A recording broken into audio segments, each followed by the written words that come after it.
आज आमर जो मुलतवी प्रस्ताव आसीथिला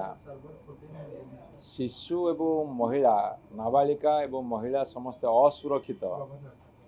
ये बर्तमान बड़ चिंतार विषय सेमानकर सरकार को 6 मास पूर्वा को जाउछि माने 150 दिन से माने उन्मादना वशत कही एवं आह्लादित हो जाते उन्मादित हो जाते जे 100 दिन रे आमे सबू करिक थोइबू। हाँ 100 दिन गोटे बड़ कथा करिसेंती। भुवनेश्वर होची ओडिशार राजधानी। ओडिशार राजधानी याकू से क्राइम कैपिटल रे परिणत करछंती। जहाँ आपनकर माननीय गणमाध्यम माने प्रकाश करछंती एवं जहाँ रिपोर्ट भी आसीछि सेथिरे भुवनेश्वर छिनतेई चोरी रे नंबर 1 इन द स्टेट। सेथिरे पुनी बहुत महिला आक्रमण को चोरी करी बलात्कार करछंती। कोडी थाना रे तांको दुर्व्यवहार करछंती। कोडी शिशु बिक्री हेलानी आपनकर रायगड़ा गुणपुर बलांगीर भुवनेश्वर बुर्ला विभिन्न जगह शिशु चोरीर घटना मान आसलानी एवं 5 मास भितर 1256 खंडे बलात्कार होईछि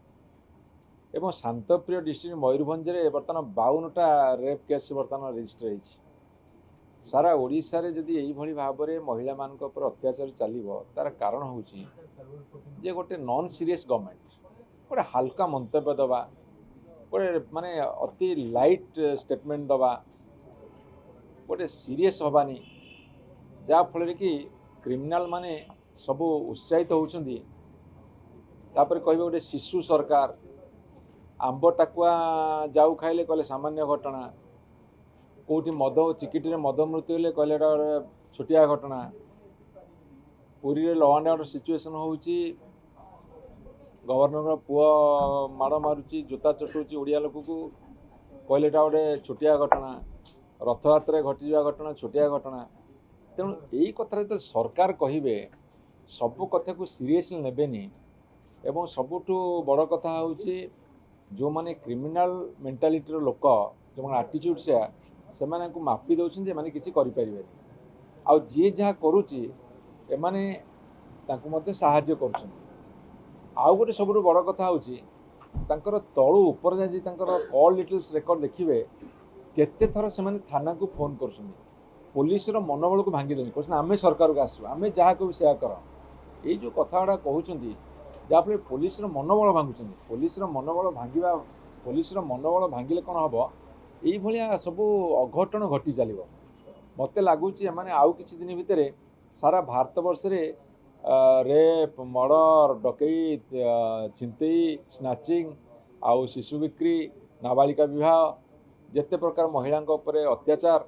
ये सबुथिरे एमाने रेकर्ड कर। आज वास्तव में जो मुलतवी प्रस्ताव आनी से गोटे अत्यंत निराधार कथा थिला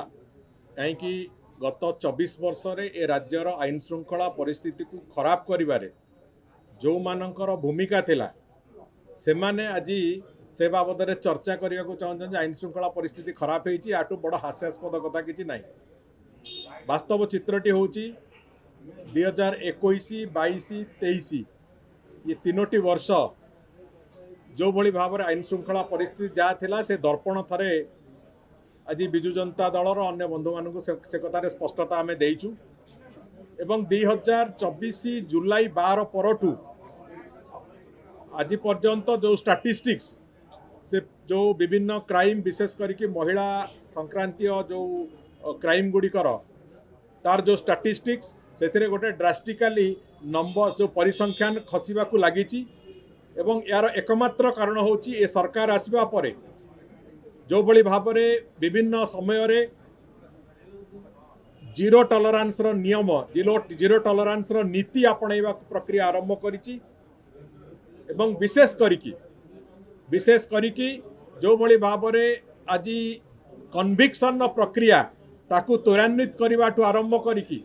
विशेष करिकी जो कथा रेमुणा आउ रणपुर रो गोटे उदाहरण आम जोड़ी उदाहरण देलु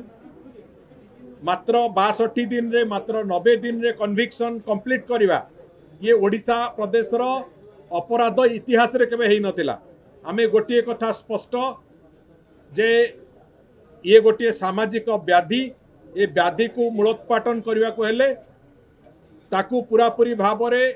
कठोरतार सहित मैक्सिमम जेते अधिक रु अधिक कठोरता अवलंबन करहब एवं से कौन सी डिस्क्रिमिनेशन हम ना जमी गत सरकार समय होता किए सरकारी दलर लोक किए बेसरकारी दलर लोक से कथा हम ना एवं जे कहीं भी हो ये कथा आज भी गृह को आम आश्वस्त करूँ जे जे कहीं भी हो तांकर कौन सी प्रकार क्राइम से कले विशेष करके महिला जनित कौन सी क्राइम रे से संपृक्त हेले तांकू दंड विधान करा जहाँ जहाँ प्रावधान दरकार अच्छी से कथा को सरकार आपणेबे ये कथा स्पष्टता आम आज देचु।